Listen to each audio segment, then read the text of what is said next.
HSC পরীক্ষার routine দিয়ে দিল, তো তোমাদের রুটিনটা অবশ্যই পছন্দ হওয়ার কথা না। কেননা রুটিনটাতে তোমরা দেখেছো কিছু অসঙ্গতি মনে হয়েছে আর কি। যেমন ধরো ফিজিক্স পরীক্ষার আগে আমাদেরকে তেমন কোনো বন্ধ দিল না, অর্থাৎ একদিনে একটা বন্ধ। এর মধ্যে ফিজিক্সটা আসলে গুছিয়ে নেওয়া আমাদের জন্য কিন্তু কঠিন, রাইট? আচ্ছা, কিন্তু অন্যদিকে দেখলাম গিয়ে কেমিস্ট্রির আগে ঠিকই বন্ধটুকু আছে, এর মধ্যে দিয়ে কেমিস্ট্রি নিয়ে কোনো প্রবলেম আশা করি হবে না, কিন্তু বায়োলজির আগে আবার ভালো একটা বন্ধ পাওয়া গেছে। সো এই ধরনের কিছু হালকা পাতলা যদি অ্যাডজাস্ট করা যেত আরও একটু ভালো হইতো। বাট ধরে নিচ্ছি আমাদের কাছে এইটা যেহেতু দিয়ে দেওয়া হয়েছে, সো আমরা আসলে এইটা নিয়ে আর কথা না বলে আমরা কীভাবে এখান থেকে ভালো ফলাফল করা যায় সেদিকে আমরা একটু লক্ষ্য দিই আর কি।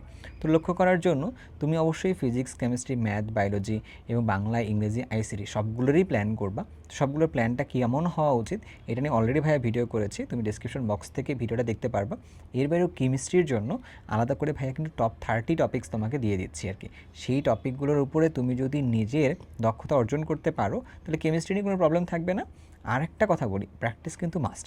তো কেমিস্ট্রিতে যে আমাদের 80 নম্বরের একটা জায়গা আছে, অর্থাৎ 25 মার্ক করে এমসিকিউ এবং হচ্ছে ক এবং খ মিলে হচ্ছে 30 মার্ক। তো মোট হচ্ছে 200-র মধ্যে 80 মার্ক নিশ্চিত করার জন্য ভাই একটা ছোট্ট বুস্টার কোর্স রেখেছি আর কি, যেখানে তুমি 99 টাকায় ভর্তি হয়ে যেতে পারবা। সেই কোর্সটার লিঙ্কটাও তুমি হচ্ছে কমেন্ট থেকে পেয়ে যাবা। কোর্সের ক্লাস শুরু হচ্ছে আগামী 1 মে থেকে। তো আশা করতেছি তোমাদের কেমিস্ট্রি জার্নিটা সুবিধা হবে এবং এই রুটিনের সাথে তোমরা এখন থেকে লম্বা সময় আছে হাতে একটা, সেখান থেকে প্ল্যান করে রুটিনের মধ্যে তোমরা একটা নিজেকে রেট্রোফিট করাইতে পারবে আর কি।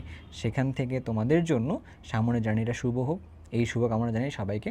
আর রুটিনের যে সকল অসঙ্গতি তোমার মনে হচ্ছে এটা হইলে ভালো হইতো, ওইটা হইলে ভালো হইতো, এই জিনিসগুলোর মধ্যে আমার মনে হয় এঙ্গেজ হয়ে এখন আর সুবিধা করার কোনো জায়গা নেই, কারণ অলরেডি যা অ্যানাউন্সমেন্ট দিয়ে দেওয়ার তা তো দিয়ে দিয়েছে। বাট এটা অ্যাডজাস্ট করতে পারলে খুব ভালো হইতো আর কি। বাট আমাদের কাজ হচ্ছে মুভ ফরওয়ার্ড করা। ওকে।